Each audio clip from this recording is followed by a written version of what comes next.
caminhando agora para o final da nossa série de mensagens, e nós vamos falar hoje ainda no capítulo 4. Então, 1 Tessalonicenses, no capítulo 4, se você puder abrir e deixar a sua Bíblia aberta, nós vamos ler do versículo 13, do versículo 9 ao versículo 12, tá? É o texto que nós vamos ler hoje. Diz assim: no tocante ao amor fraternal, não há necessidade que eu vos escreva, porquanto vós mesmos estáis por Deus instruídos que deveis amar-vos uns aos outros, e na verdade estáis praticando isto mesmo para com todos os irmãos em toda a Macedônia.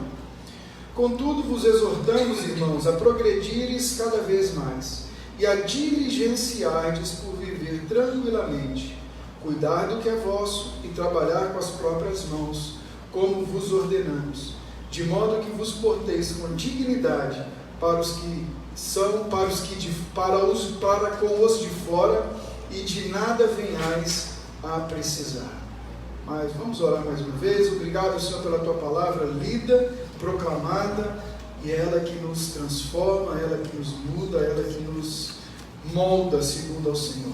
Tenha liberdade, Jesus, de fazer isso nesse culto, apesar de nós. Usa-nos, Deus, essa é a nossa oração em Cristo Jesus. Amém. Quando a gente olha para Tessalonicenses, a gente vai ver, você que estava aqui, veio na primeira mensagem, na segunda mensagem da série, Paulo louva essa igreja por 3 aspectos que eles tinham. Era uma igreja que tinha uma fé produtiva, uma fé operante, era uma igreja que tinha um amor abnegado, era uma igreja que amava de uma forma diferenciada, era uma igreja que se relacionava de uma forma muito intensa e interessante no seu contexto que ela vivia, e era uma igreja que estava solidificada ou baseada na esperança da volta do Senhor. Paulo louva eles pela fé, por amor e pela esperança. Fé, amor e esperança também é uma coisa que nós podemos ver que refletem os tempos da salvação. Fomos salvos pela fé.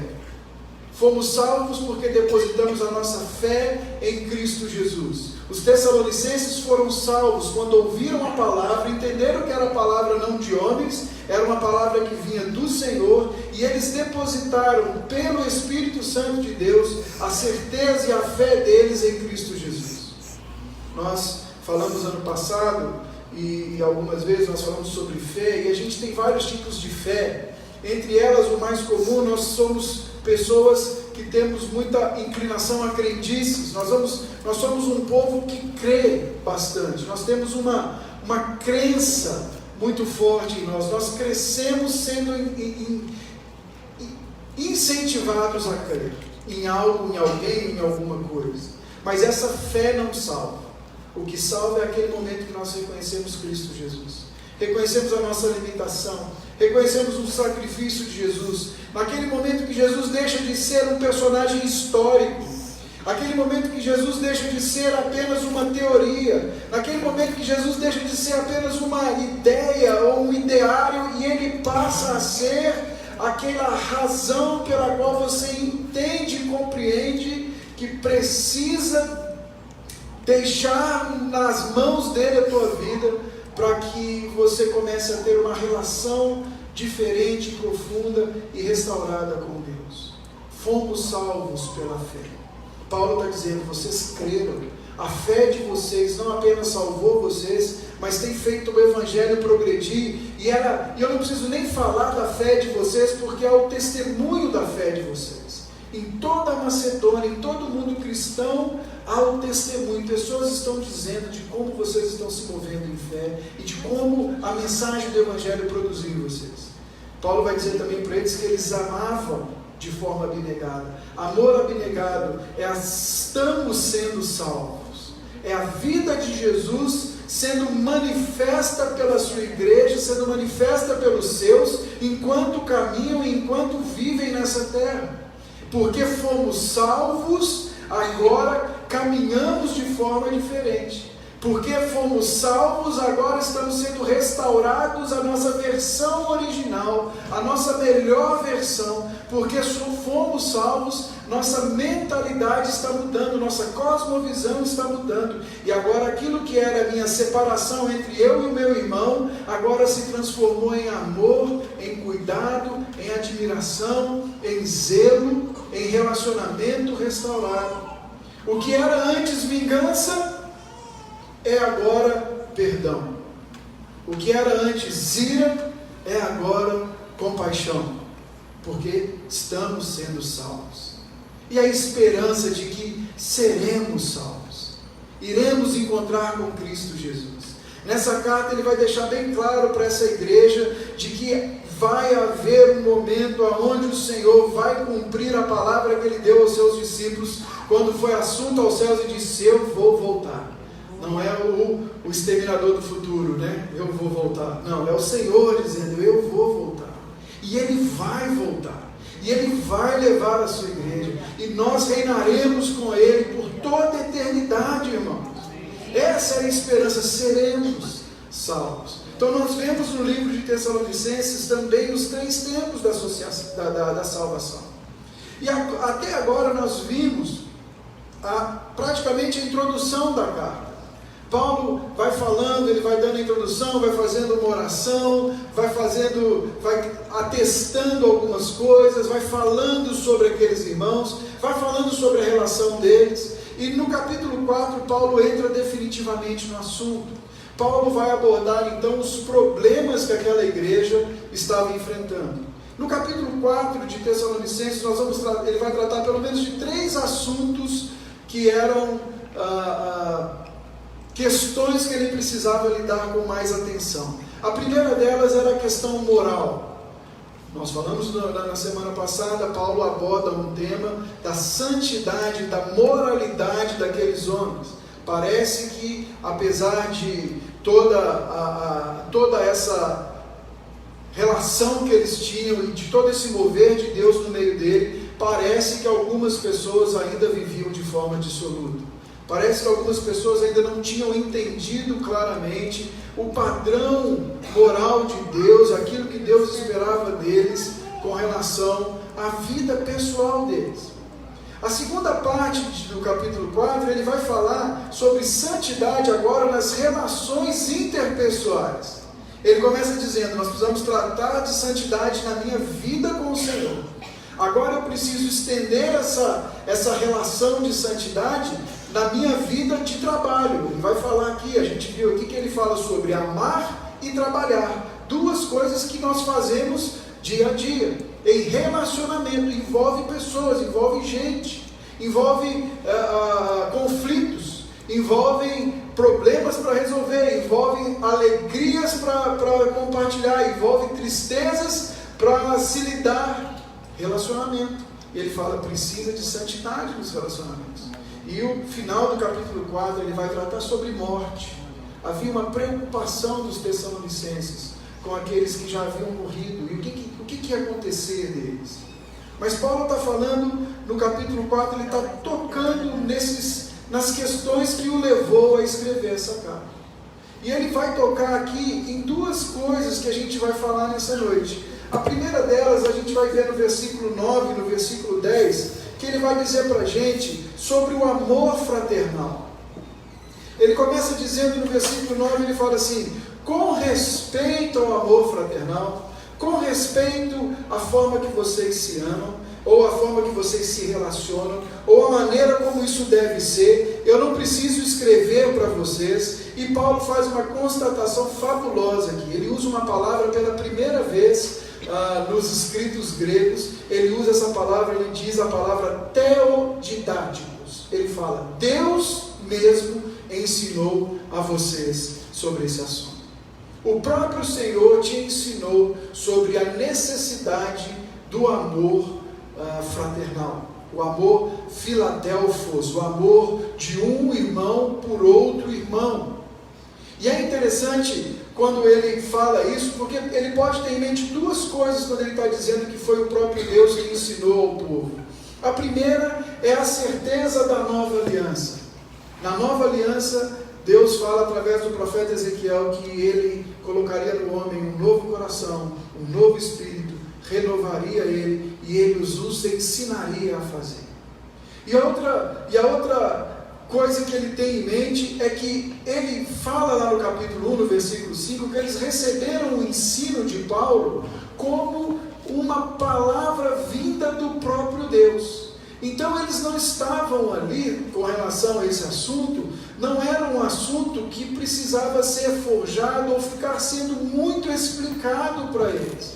Era algo que, o que Paulo está dizendo, é instalado na nossa concepção, ou na nossa nova forma de viver, essa necessidade ou essa particularidade da vida cristã, que é amar uns aos outros, que é viver uma vida dentro de uma comunidade.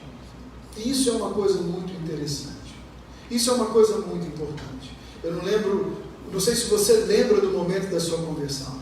Eu não sei quando você começou a fazer parte de uma comunidade, mas algumas coisas vão começando a fazer sentido para a gente. Vão começando a tomar uma forma diferente. De repente você está num lugar, num ambiente, com um monte de gente que você não conhece, com um monte de pessoas com gostos diferentes, às vezes mora longe da sua casa. Nós chegamos aqui em Foz em 82, minha família chegou, foi morar aqui atrás, na Vila Holanda. Viemos para essa igreja em 82, minha mãe veio pequenininha, depois ela mudou para Vila A. Então, de 82 a 2010, 2 vezes por domingo, minha mãe vinha para cá. Mas não tem igreja perto da sua casa? Tem. Mas o que ela encontrou aqui? Comunidade, família, vínculo, gente, pessoas, família da fé.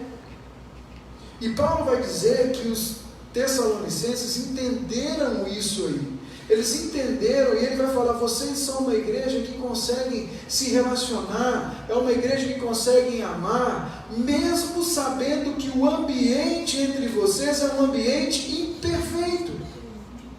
Porque Paulo está escrevendo para corrigir algumas questões.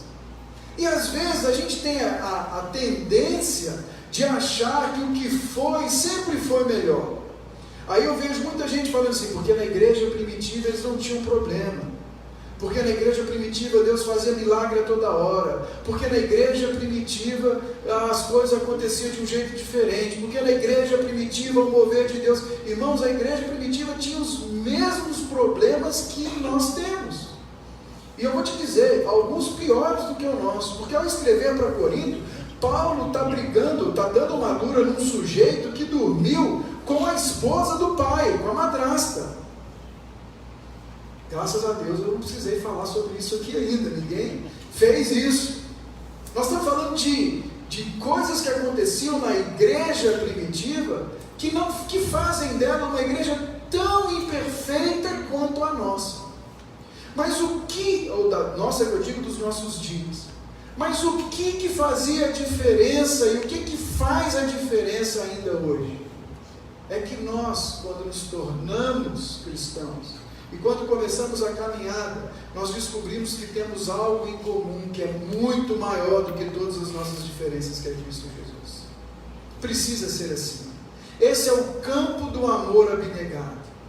Esse é o campo que esse amor vai florescer. Não existe igreja perfeita, não existe pessoas perfeitas, não existe casamento perfeito, não existe filho perfeito, não existe marido perfeito, fora eu, não existe. Não existe. Perfeição é algo que eu ouso dizer, sequer devemos perseguir, porque ela vai se tornar uma obsessão e ela vai virar um pecado na sua vida. O cara chega para a entrevista de emprego e fala assim: qual que é o seu maior defeito? Aí o sujeito fala assim: não, meu maior defeito é perfeccionismo. Se você fosse um animal, qual que você se consideraria? Formiga, porque ela batalha por toda a comunidade. Perfeccionismo é um problema, irmãos, porque nós não vamos alcançar, nós vamos nivelar as pessoas por um alvo inalcançável, nós vamos criticar as pessoas, nós vamos nos tornar pessoas intragáveis, porque a gente não consegue ser perfeito, mas a gente se projeta no outro e a gente julga o outro, não a gente. Na verdade, ninguém fala, eu sou um leão. Por quê? Porque eu não gosto de trabalhar em equipe. Se eu pudesse, eu comia o meu companheiro de equipe. Eu matava ele. Eu acabava com ele. Por quê? Porque eu não odeio pessoas. Eu detesto pessoas. Eu sou centralizador. Ninguém fala isso numa entrevista de emprego. A gente sempre é a formiga. Porque as pessoas podem passar por cima de mim. Eu sou resiliente. Uma árvore, qual você seria? Ninguém aqui é o Sansão do campo, cheio de espinho. Eu sou o bambu, porque eu inverno, mas não quero. Eu sou resiliente. É? Não é assim que a gente funciona? Mas o amor abnegado é algo que nos é desafiador de viver, irmãos. Porque é um amor estendido àqueles que não faz parte da nossa família. Porque o caboclo que faz parte da sua família, você ainda tem que aguentar ele no almoço de domingo. Você ainda vai se esforçar para amar ele. Você ainda vai tentar, você vai dar aquele jeito, você vai fazer, não, vamos lá, eu vou me esforçar, eu vou fazer de tudo que eu posso para amar ele. É teu irmão, ele não tem culpa de ter nascido seu irmão. Você briga com ele, você bate nele, você xinga ele, mas depois você está lá se abraçando. Você pode brigar com ele, ninguém mais pode brigar com ele, né? Mas quando a gente vem para a comunidade, quando a gente vem para a igreja, quando a gente vem para as relações fora, é que isso aqui se torna um grande desafio para a gente. Por que o amor é desafiador, o amor fraternal, que Paulo está dizendo aqui aos Tessalonicenses? É desafiador primeiro porque ele exige de nós, presta atenção nessa palavra, mutualidade. Ele é desafiador porque o amor fraternal, ele é uma mão de duas vias. Ele é uma mão que precisa do meu investimento, mas precisa do seu investimento. Precisa da sua resposta, precisa do seu reflexo, precisa do eco em você. Precisa que você dê espaço para que esse amor seja manifestado e recebido. E ao dar espaço para manifestar e receber, você ame de volta. Você experimente e você dê amor e você receba amor. Esse é o princípio básico de qualquer relacionamento. Mutualidade. Não adianta nada eu chegar aqui e tentar conversar com meu amigo Cassandro, e eu tento achar itens que nos aproximem, e eu percebo uma total falta de vontade dele em permanecer nessa conversa. Eu vou tentar uma, eu vou tentar duas, eu vou tentar três, e em algum momento eu vou deixar de lado. Talvez não é que eu não o ame, mas eu não consegui estabelecer relacionamento. Vocês estão entendendo o que eu estou dizendo? Muita gente sai das igrejas e comunidades hoje em dia e diz, eu fui lá, as pessoas não falaram comigo, as pessoas não me amaram, as pessoas não vêm até mim, as pessoas não isso, as pessoas não aquilo, as pessoas não ajudam, as pessoas não são companheiras, as pessoas não são o quê? E tem duas características ou três dessas pessoas que saem falando isso normalmente. Primeiro, são as pessoas que mais foram assistidas pela igreja. Se você pegar na história dessa pessoa, ela foi assistida um monte de vezes pela igreja, e talvez naquele momento ela não foi assistida e ela, não quer. E ela vai embora. Segundo, são pessoas que não agem em direção a ninguém. Veja bem, irmãos, nós temos muitos problemas. E eu não estou aqui passando pano em nós. Nós precisamos aprender a ser mais receptivos, nós precisamos aprender a ser mais inclusivos, nós precisamos aprender uma série de situações e coisas, mas tem muita gente que fica, às vezes, tempos numa comunidade, esperando que alguém vá falar com ela, e ela não fala com ninguém, ela não puxa conversa com ninguém, ela não tenta se relacionar com ninguém, ela não quer a proximidade de ninguém. Dia após dia, tempo após tempo, a gente cria evento, faz as coisas, chá da não sei o que, café da não sei o que, piquenique do não sei o que, e você vê que a pessoa não vai, ela não está, ela não aparece, porque não há mutualidade. Uma relação, para ser estabelecida, precisa de mutualidade. Então, quando Paulo está ensinando sobre amor fraternal, quando Jesus está nos ensinando sobre amor fraternal, tem uma coisa interessante nesse ensino da mutualidade: é sua responsabilidade. responsabilidade e não do outro. Deu para entender isso? Sabe quem é a pessoa mais difícil de você fazer amizade? É o outro. Porque a gente nunca acha que a gente é difícil. Eu sou um santo. Basta cumprir esses requisitos, né? Esses pré-requisitos aqui. Pré-requisitos para ser meu amigo. Basta cumprir esses pré-requisitos. Funciona. É assim. Mutualidade. A gente precisa entender que isso tem que ser recíproco. E é uma responsabilidade minha, não só dos outros. Se cada um de nós entender esse conceito, eu tenho certeza que as nossas relações em comunidade vão melhorar. As nossas relações em casa, com os amigos mais próximos, vão melhorar. As nossas relações com o cunhado, elas vão melhorar. A nossa relação com a cunhada vai melhorar. Com o sogro, com a sogra, vai melhorar. Mutualidade. Outra coisa que o amor fraternal envolve é generosidade, porque você precisa doar-se, doar tempo, doar investimento, doar recursos. Eu não digo só financeiro, mas é parar do seu tempo, chamar alguém, incluir essa pessoa na sua casa, incluir essa pessoa na sua vida, fazer que isso seja uma verdade, uma realidade na vida dessa pessoa. Você precisa deixar essa pessoa entrar no seu mundo. Você precisa ser generoso com seu pragmatismo. O amor abnegado exige de nós generosidade. Ele exige de nós intencionalidade. Nós precisamos ser intencionais. Eu preciso querer sair de mim para chegar e incluir outros. E Paulo está dizendo, vocês entenderam esses conceitos.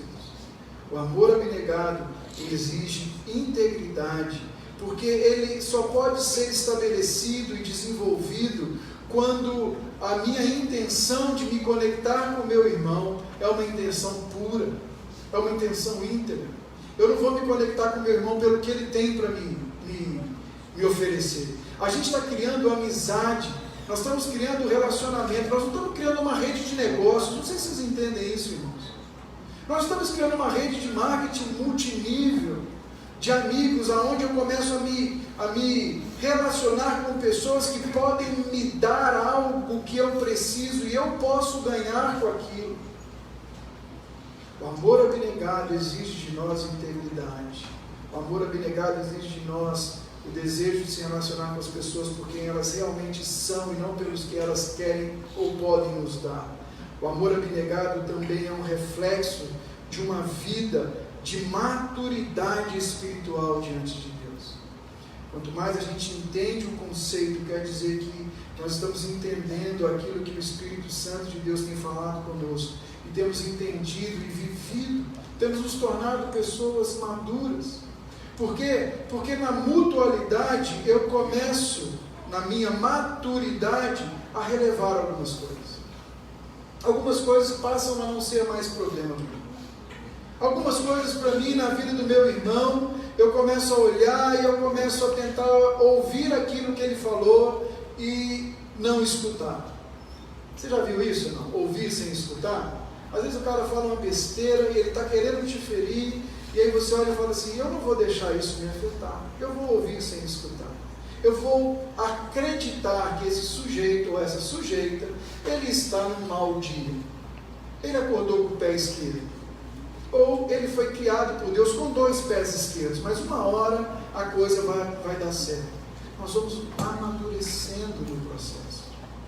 Nós vamos aprendendo algumas coisas no processo. Nós vamos relevando, nós vamos nos tornando maduro quando a gente vai vivenciando e andando isso. E Paulo está dizendo isso para os Tessalonicenses. Vocês aprenderam a amar com o Senhor, e isso é algo que precisa ser aprendido. E o testemunho dessa comunidade era um testemunho de fé em toda a região que eles estavam. Vocês estão aprendendo e sendo ensinados pelo Senhor. Agora, por que o amor abnegado, ou esse amor Filadélfia, esse amor entre irmãos, precisa ser aprendido e não é algo natural? Eu coloquei duas razões aqui, eu quero passar por elas. Primeiro, porque com a queda do homem, nós nos tornamos egoístas por natureza. Quando o homem se desconectou de Deus lá no Éden, o homem então começou a gravitar em cima dos seus desejos, em cima das suas ambições, em cima das suas vontades, em cima de si mesmo. O centro do universo para o homem passou a ser o seu umbigo. Ele começou a pensar em si. Se você olha o registro de Gênesis, estava conversando com o Josivalter hoje, se você pega Gênesis de 1 a 3, você vai conseguir ver todo o sumário do que vem pela frente nas Escrituras. Nós vamos ver ali que logo depois que Adão recebe aquele presente de Deus, que é a esposa, ele faz uma declaração de amor: osso dos meus ossos, carne da minha carne, é minha varoa, é nós, Jesus, obrigado, amo, hashtag amor para sempre. E 8 versículos depois ele diz: foi a mulher que o Senhor me deu, que me fez errar, que fez cair, o problema é dela, a culpa é dela. Em pouco tempo, tudo muda. Por quê? Porque o pecado instalou em nós uma coisa chamada egoísmo.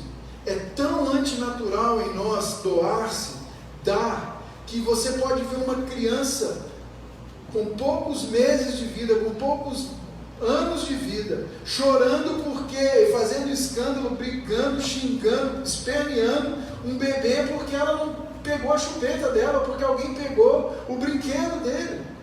Quem é que conta para uma criança de 1 ano e meio, você fala assim: vou pegar esse carrinho, ele pega e fala: meu. Quem é que botou isso dentro dele? Quem é que ensinou que ele tem que defender aquilo, que aquilo é dele? Por que ele é egoísta desse jeito? Porque a queda fez isso conosco. É antinatural. É tão antinatural que você jura amor eterno para uma pessoa diante de uma comunidade, na frente de um pastor, e você diz: eu vou compartilhar com você todos os momentos da minha vida, mas tem tantos casamentos sofrendo, porque se não for do jeito do A, não funciona. Se não for do jeito do B, não funciona. É tão antinatural que eu faço de tudo para transformar o meu marido na melhor versão que eu quero para mim, e não na melhor versão dele. Eu faço de tudo para transformar a minha esposa na melhor versão que eu quero para mim, e não naquilo que Deus tem para ela e quer para ela. Por quê? Porque eu quero o meu conforto. É antinatural. É tão antinatural por quando a gente encontra alguém que se aproxima da gente de forma altruísta, começa a nos amar, começa a se importar com a gente pensa: o que esse cara quer? É ou não é? Você pensa assim: quando a esmola é muita, como é que é o ditado? O santo desconfia. O cara chegou, você nunca tinha visto o cara te trata bem, o cara fala, o cara vai ver, e aí você fala assim: rapaz, tem alguma coisa nesse negócio aí. Esse cara vai me vender alguma coisa, vai me vender telecena, vai me vender alguma coisa vai dar errado, eu vou tomar, né? A gente fica com medo, é antinatural, nós não sabemos receber, porque o nosso padrão é o egoísmo. Por isso que nós precisamos aprender, porque só se combate o egoísmo com esse tipo de amor, com amor generoso, com amor que dá. É tão antinatural que o primeiro registro após a queda e após a saída do Éden é um homicídio entre irmãos. E a pergunta de Deus para Caim é: aonde está o seu irmão? E a resposta de Caim é: acaso sou eu responsável pelo meu irmão? Em outras palavras, ele falou assim: o que eu tenho com ele? Abel, Caim, problema, Eva, cada um com seus problemas, né? Ema, cada um com seus problemas. Ele tem os problemas dele, eu tenho o meu, não quero nem saber dele. Eu não estou nem aí para ele. Nós tínhamos lá no Jocum uma estratégia de trabalho em equipe, e nós trouxemos um grupo de fora para nos treinar, chamado Nico, muito legal. E tinha um número X de vagas, e veio um rapaz com um assistente dele de uma determinada região do Brasil, e o foco do trabalho é trabalho em equipe, é companheirismo. Esse é o foco do acampamento. E aí a gente teve que falar para esse rapaz: olha, infelizmente não tem vaga para vocês dois, porque é um programa fechado, tem um número de pessoas, não dá para a gente, os recursos que a gente usa, lona, comida, não dá, simplesmente não dava para ter um número X de pessoas, de obreiros por participantes, então a gente teria que, uma pessoa a mais mudaria tudo, não daria para ser uma, tinha que ser mais 5 pelo menos para o programa funcionar. E a resposta desse rapaz foi o seguinte: eu não estou nem aí para ele, se arrumando lugar para mim, tá bom. E ele ia liderar um trabalho em equipe. é antinatural, irmãos, porque Deus nos desafia, ou nós fomos privados dessa relação quando saímos no Éden. Então, nós precisamos entender que nós precisamos aprender sobre esse amor, porque ele luta e lida conosco com uma coisa que é normal, que é o nosso egoísmo. Às vezes a gente pensa, eu não preciso aprender porque eu já sou crente há muito tempo. Talvez você precise aprender sim. Talvez você precise continuar aprendendo, porque esse é o conselho do Paulo. Vocês estão caminhando bem, mas continuem crescendo no amor fraternal. Não deixem de crescer no amor fraternal. Não é uma coisa que a gente chega num patamar e pronto. Não, cada novo patamar traz consigo um novo desafio. Precisamos também aprender, porque o amor fraternal é um reflexo do caráter de Deus. E é também um reflexo de que eu e você somos discípulos de Jesus. Quando você olha em Gênesis de novo, nós vamos ver na criação Deus falando no plural. Ele diz, façamos o homem a nossa imagem e semelhança. A Trindade é uma comunidade. Deus nos criou para viver em comunidade. A gente vai ver que no Éden o Senhor vinha na viração do dia e relacionava-se com o homem. Nós fomos criados para viver em comunidade, mas quando nós rompemos com Deus, nós rompemos com o próximo. Então, quando a gente começa a amar o próximo, é um reflexo de nós entendemos o caráter de Deus. Olha o que ele fala em Levíticos 19, 18. Ele diz assim, não te vingarás, nem guardará ira contra os filhos do teu povo, mas amará o teu próximo como a ti mesmo. Eu sou o Senhor. Lá no Levítico, lá atrás, no Antigo Testamento, Deus já estava estabelecendo bases de relacionamento com o próximo em amor. Jesus vai dizer no versículo 34 e 35 de João, no capítulo 13, ele fala, um novo mandamento eu vou, que vos amei uns aos outros, e nisto conhecerão que sois os meus discípulos, se vos amardes uns aos outros. A marca de um discípulo de Jesus é alguém que consegue amar outras pessoas. Talvez você está pensando assim, mas eu não consigo amar outras pessoas. Talvez você precise aprender o que é ser discípulo de Jesus. Infelizmente é isso que eu tenho para te dizer. Se você ainda não conseguiu abrir o seu coração para amar outras pessoas, você não consegue entender. Quando João, escrevendo em 1 João, ele diz assim, aquele que não ama, não conhece a Deus, porque Deus é amor. Aquele que não ama o seu irmão a quem vê, vai amar a Deus a quem não vê? Gente, quando você está lendo no Gênesis, e você está lendo a história do encontro de Esaú e de Jacó, eu acho fabuloso aquela parte, eu tenho meditado nela algumas vezes. Quando Jacó chega diante de Esaú, ele faz toda uma parafernália pensando que vai ser vingado, que a coisa vai ficar ruim para o lado dele, ele bota as mulheres, faz um plano de fuga, ele esquematiza tudo. E ele tinha tido a experiência com Deus ali em Betel. E quando ele encontra com Esaú vem diante dele, Esaú olha para ele, recebe ele com afeição, e ele fala, o que aconteceu? Eu estou parafraseando. E Esaú diz para ele, eu vi Deus no seu rosto, meu irmão. Esse é o reflexo de um homem e de uma mulher que é discípulo de Jesus. As pessoas veem Jesus em nós. E eles não veem Jesus em nós quando a gente está de punhos cerrados. Isaías 58, eles estão lá questionando a Deus, por que o nosso jejum não é ouvido?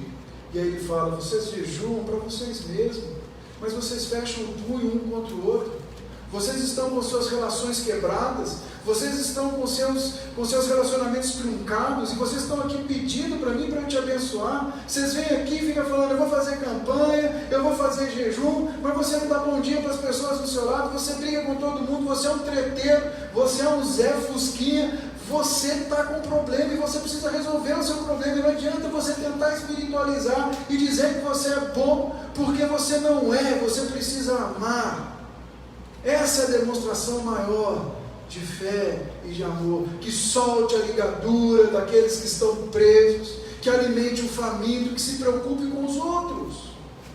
Nós precisamos aprender o amor abnegado, porque ele é um reflexo do caráter de Deus. Ele é um reflexo da nossa comunidade de discípulos de Jesus. Nós precisamos aprender, porque o mundo hoje vive dentro de uma individualidade tremenda. A geração dos nossos filhos não precisa sair do quarto para fazer nada, irmãos. De ir ao banco a estudar, eles fazem dentro do quarto, eles não dependem mais da gente. Daqui a alguns dias nós vamos ter aplicativo de celular, porque as crianças estão ganhando celular agora com 8 anos de idade, 7 anos de idade, já estão dando celular para as crianças. 7 anos de idade eu tinha piolho, irmão, não tinha celular. Né? Hoje estão lá, daqui a pouco nós vamos ter criança pedindo o lanche pelo iFood. E a mulher chegando lá, o motoqueiro, né, o Uber Eats, vai chegar uma mamadeira Eats lá com a mamadeira para o sujeito, porque eles não estão mais precisando de ninguém, de nada. Vínculos não estão sendo construídos. Nossas relações hoje são virtuais. Hoje nós falamos através de um grupo de WhatsApp que nós não mais entendemos e ouvimos a voz da pessoa. Nós deduzimos qual é a entonação daquela frase. Aquele bom dia pode ser bom dia, bom dia, bom dia. Tudo depende de como você lê. Nós estamos vivendo esse individualismo. Nós estamos vivendo um momento onde uma tecnologia deveria nos aproximar, porque é maravilhoso isso. Eu me lembro quando eu fui para a missão, eu ligava do orelhão para a minha casa uma vez por semana. Agora a gente vê as pessoas abrindo o aparelho de WhatsApp, de telefone, e ele liga e ele está vendo o pai, ele está vendo a mãe, parece que as distâncias encurtaram. Né? A gente tinha que estar usando isso para o bem. Nós estamos usando isso aqui para quê? Para o nosso bel prazer. Nós estamos criando mais distância entre nós do que proximidade. Nós precisamos ensinar os nossos filhos, senão nós vamos ter problema na próxima geração, irmãos. Eu não estou falando só agora, eu estou falando da próxima geração. Eu estou falando da próxima igreja. Estou falando da igreja, dos filhos dos nossos filhos. Eu estou falando do evangelho que vai ser pregado daqui a 20, 25 anos. Você vai falar, bom, daqui a 20, 25 anos eu já não vou estar ouvindo muita coisa, já não vou estar entendendo muita coisa. Egoísmo, está vendo? Fruto da queda. Eu quero meu conforto agora, do meu jeito. Nós precisamos aprender a amar, porque Paulo fala para a igreja, continuem e cresçam nisso. Irmãos, eu sei que cada um de vocês que está sentado aqui tem feito grandes avanços nesse campo, mas o meu conforto, o meu consolo, a minha exortação para você nessa noite, não deixe de crescer no amor ao próximo. Irmãos, não deixem de resolver os seus problemas. Irmãos, não deixem de ter integridade nas tuas relações, porque é sobre isso que Paulo começa a falar aqui. Santidade se reflete na forma como você ama o seu irmão. Santidade se reflete na forma como você fala do seu irmão. Santidade se reflete na forma como você acolhe o seu irmão. Santidade é vista dessa maneira. Continuam e cresçam. Depois Paulo muda. E ele vai dizer o seguinte, no versículo 11. E prossigam e a diligenciar-se por viver tranquilamente, cuidar do que é seu, trabalhar com as próprias mãos, como vos ordenamos. Aparentemente, parece que Paulo vai mudar o assunto aqui completamente. Ele está falando de amar, daqui a pouco ele começa a falar de trabalho. Na igreja de Tessalonicenses haviam haviam pessoas na igreja de Tessalonicenses que usavam da ideia de que Cristo estava voltando, que era iminente a volta de Jesus, para não trabalhar. E não só não trabalhar, eles não trabalhavam, mesmo podendo trabalhar, eles não trabalhavam, eles não saíam para procurar trabalho, mas eles colocavam sobre a igreja o fardo de sustentá-los. Eles não trabalhavam, mas a igreja deveria sustentá-los. Os irmãos na fé deveriam sustentá-los. A Bolsa Igreja. Bolsa Igreja, Bolsa Tessalônica, Bolsa Paulo, né? Então, esses irmãos deveriam fazer isso. Esse é o primeiro problema aqui. O segundo problema é que eles também poderiam estar fazendo isso, porque lembra, eles eram pagãos. Eles vêm do mundo greco-romano. E o trabalho para o mundo grego, ele é algo menor. ele é menos. O ideal é uma vida contemplativa, uma vida espiritual. Então trabalhar é diminuir-se. E Paulo está dizendo, olha, não é assim que a coisa funciona. E a gente vai ver que esse conselho de Paulo não deu certo. Você está com a sua Bíblia aberta? Vira aí 2 páginas e você vai chegar em 2 Tessalonicenses, no capítulo 3. E ele vai dizer assim para a gente.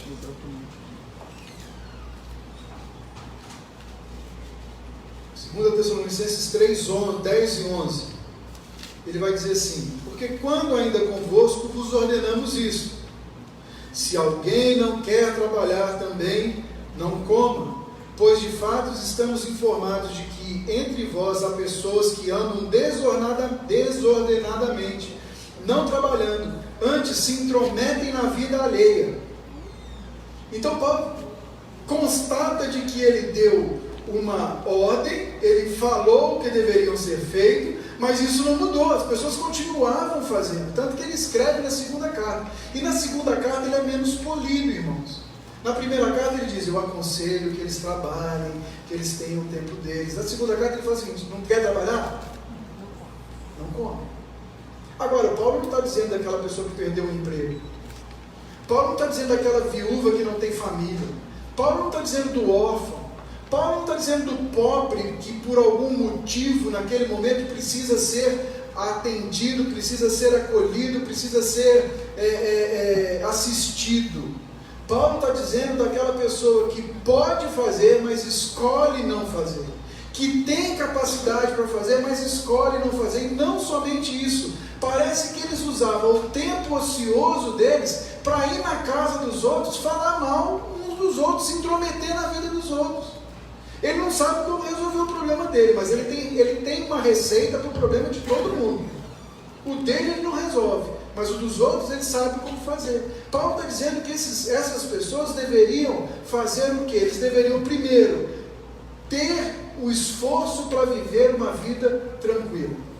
Eles tinham que entender que havia necessidade, eles tinham que ter como ambição que a vida deles fosse uma vida, de certa forma, tranquila, uma vida nos caminhos do Senhor, naquilo que Deus tem para eles. Eles tinham que entender a ideia de trabalho da maneira como deve ser. Ela não deve ser nem subvalorizada, que ele é ruim, e nem supervalorizada, que ele se torna o seu Deus. A nossa vida precisa ser equilibrada. Tem que ter tempo para a família, tem que ter tempo para o Senhor, tem que ter tempo para o descanso. O conceito cristão do trabalho, eu gostaria muito de falar sobre isso. Daria aqui dias para a gente falar sobre esse assunto, talvez a gente volte isso depois, mas quando a gente olha no Gênesis o padrão de Deus trabalhando, a gente vê que ele trabalha um padrão de tempo e para um padrão de tempo. Para quê? Para nos ensinar sobre o descanso.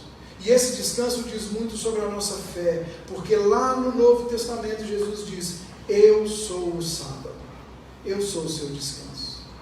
Você quer descanso? Eu sou o seu descanso. Não é um dia, é uma pessoa, mas o caboclo, a moça que não consegue parar para descansar, desligar o seu coração e confiar que um dia da semana, se ela não fizer nada, vai ser suprido, ela não vai conseguir confiar que Jesus vai suprir todas as suas necessidades. E nós temos uma geração de crentes estressados, que não sabem confiar no Senhor e ansiosos porque não veem Deus suprindo, porque sequer saem da frente do Senhor para as suas necessidades. Paulo está dizendo, vocês precisam entender que precisam viver uma vida tranquila, que cada coisa tem o seu lugar, que cada prioridade tem o seu lugar na nossa vida. Segunda coisa, cuidem do que é de vocês. O que é mais importante é a sua vida, não a vida do outro. Olha só como começa a ter tudo a ver o primeiro ensino do amor abnegado com esse conselho sobre como eu vivo no meu trabalho e como eu faço. Porque o amor não se porta de forma inconveniente. O amor não é intrometido. O amor não causa contenda. Pelo contrário, o amor pacifica. O amor agrega. O amor impulsiona. O amor, ele é avesso à contenda. O amor agrega, o amor impulsiona. Então cuida do que é seu, não se meta onde não é chamado, Paulo está dizendo aqui. Ele vai falar daqueles ociosos também que iam para a praça pública fazer política. Eles não tinham Facebook, para a graça de Deus, porque senão o negócio ia ser feio. Tempo livre, vai para o Facebook fazer o quê? Nada. Cuidem. Entendam que a vida de vocês tem impacto na comunidade que vocês servem, tem impacto na família que vocês servem. Irmãos, nós perdemos irmãos da nossa comunidade por causa do processo eleitoral. E vocês não viram em momento algum desse púlpito eu me posicionando, eu falando de A ou falando de B. Os irmãos simplesmente foram embora, romperam amizades de anos.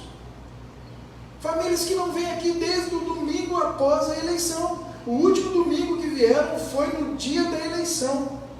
Depois disso, nunca mais pisaram na comunidade. Milhões de desculpas vão ter. Isso não é, graças a Deus, não é só a gente, ou infelizmente não é só a gente. Nós estamos vendo isso no Brasil inteiro. Comunidades sendo destruídas por posições políticas, por posições partidárias, por coisas que são extremamente pífias, e às vezes por comportamentos indevidos, por falas indevidas, por defesas indevidas.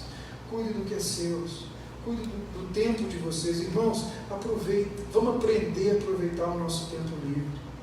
Uma outra coisa que Paulo está dizendo é: dê significado ao tempo de vocês. Tem gente que tem muito tempo livre e pouco significado na vida.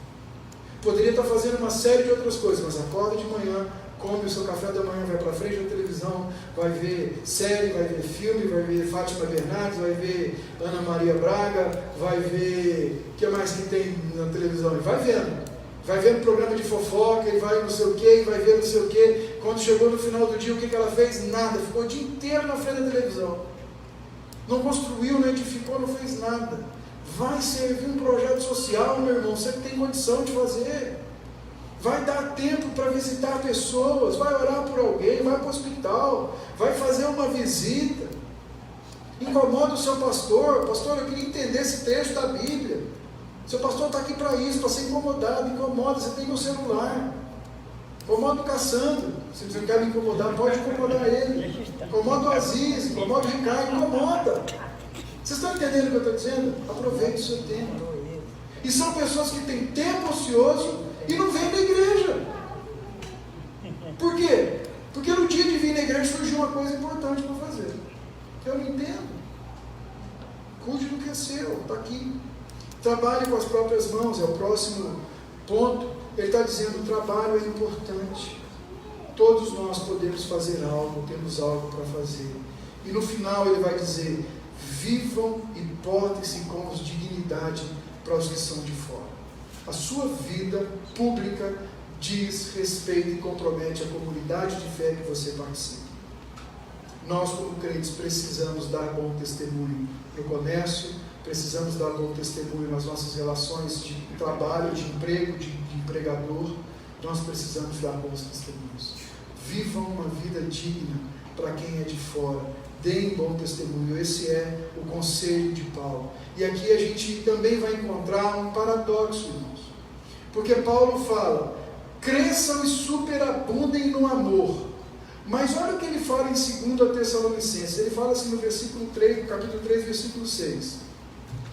Nós vos ordenamos, irmãos, para a mesma comunidade ele está falando, em nome do Senhor Jesus, que vos apartei de todo irmão que anda desordenadamente e não segundo a tradição que de nós recebeste.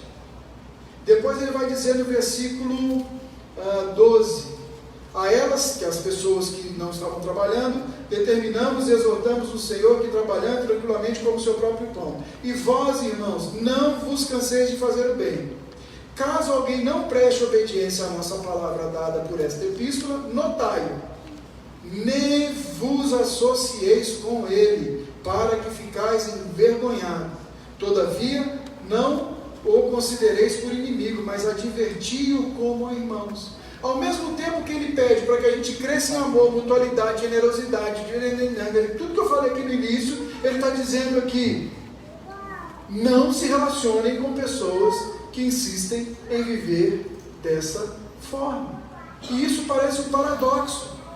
E é. Porque o que ele está dizendo? Cresçam no amor. Mas ao mesmo tempo ele está dizendo: não se relacionem com ele. E eu só posso chegar a uma conclusão, irmãos, que o amor, ele é a justa medida entre afeição e limite. Existe um momento, aquela pessoa, você caminhou com ela várias vezes, você estendeu, você foi, e ela deliberadamente decide viver uma vida dissoluta. Paulo diz: pare, dê um passo para trás. Ela não é seu inimigo, mas ela também não é da sua comunhão. Nós precisamos entender, isso aqui é também um conselho pastoral para a disciplina na igreja, algo que nós não temos feito por algum tempo. Nós nos preocupamos demais com esse tema, nós não vivemos mais, nós estamos no tempo da graça, mas Paulo está dizendo o seguinte: ao fazer isso, ao colocar o limite, você está ensinando aquele irmão. Irmãos, eu não sei se você já teve oportunidade de ir em reformatórios ou de ir em situações assim, onde a criminalidade está presente, mas uma das coisas que nós vemos nesses lugares são pessoas que nunca foram ou nunca entenderam e muitas vezes não receberam limites. Foram pessoas que nunca foram responsabilizadas pelos seus atos. Foram pessoas que sempre cobraram que alguém os amasse como eles eram, que eles não precisavam mudar, que o verdadeiro amor não exige mudança. Mentira! Existe um momento, existe um limite. Quando a gente vê na parábola de João 15, nas 3 parábolas, a gente vê uma ovelha que se perde, uma mulher que perde uma moeda, mas nós vemos um filho que sai de casa. Na ovelha que se perde, o pastor sai à procura da ovelha. Na moeda que se perde, a mulher revira os móveis atrás da moeda. Mas o fazendeiro, o pai, vai até a porta da fazenda. O filho precisa voltar com os próprios pés. Ele precisa entender, e ali no texto vai dizer que chegou um momento que ele caiu em si. O que Paulo está dizendo aqui para a gente é: se essas pessoas continuam vivendo dissolutamente, se essas pessoas continuam indo de casa em casa fazendo mexerico, se essas pessoas continuem, se afastem deles e digam: irmão, enquanto você não mudar, você não é bem-vindo mais na nossa vida e na nossa casa. Você não é meu inimigo, eu amo você, mas desse jeito não dá. Jesus ensinando sobre como corrigir os nossos irmãos, ele diz: se o irmão está em pecado, pegue alguém, vá até ele, ou melhor, vá até ele e corrijam. E diga: meu irmão, você está em pecado, você precisa se arrepender, você precisa mudar de vida, nós amamos você, nós queremos você na nossa comunidade. E se o irmão não ouvir, você pega alguém, 2 ou 3 testemunhas, vai até ele e diga: meu irmão, nós estamos aqui porque nós te amamos, você está vivendo uma vida dissoluta, você precisa mudar, e nós queremos que você deixe Jesus agir na sua vida, peça, venha, reconsidere. E se o irmão não ouvir, leve a congregação, e a congregação vai dizer o quê? Você é pecador? Não, a congregação vai dizer: irmão, você está em pecado, você é precioso demais para que nós perdemos a sua comunhão, conserta a sua vida, volta, dá seu jeito, dá seu pulo, irmão, nós estamos aqui para te ajudar. E se ele não quiser, então você exclua ele da sua comunidade. O amor tem limites, irmãos.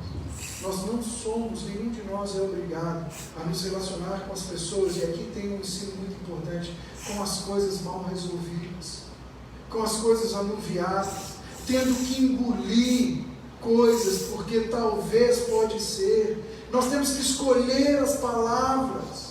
Eu não sei se você já viveu um ambiente assim, você não sabe se pode falar, se não pode. Senta na mesa para o almoço, aquele clima, demora para pegar no tranco, aquele ambiente tenso, as coisas mal resolvidas. Paulo está encorajando os Tessalonicenses a colocar limites, a resolver, e sempre que preciso for, restaurar a comunhão. É assim na igreja, é assim conosco, porque é uma vida de transparência. Eu quero te terminar essa meditação com você, te dando pelo menos 2 aplicações. A primeira é, na sua forma de viver, uma poderosa resposta a um mundo sem limite e sem expressão de Deus é que você viva um genuíno amor fraternal. Você precisa se esforçar em ser constante nesse amor, em aumentar, que esse amor superabunde na sua vida, que ele seja, as suas relações sejam sinceras e transparentes, que você seja a pessoa que vai estender perdão, que você seja aquele que vai chamar para o conserto, que a partir de você as coisas sejam diferentes da onde você estiver, seja no seu trabalho, seja na sua casa. Que você saiba dar a justa medida e os limites necessários nas suas relações, e que você ame sem limites, mas se relacione com sabedoria. E segunda coisa, minha oração por cada um de nós é que eu e você sejamos exemplos a serem imitados nesses 2 quesitos. Que tudo que você colocar na mão, você faça para a glória de Deus no seu trabalho. E que você seja pessoas que nos seus relacionamentos também imitem a Cristo Jesus. Vamos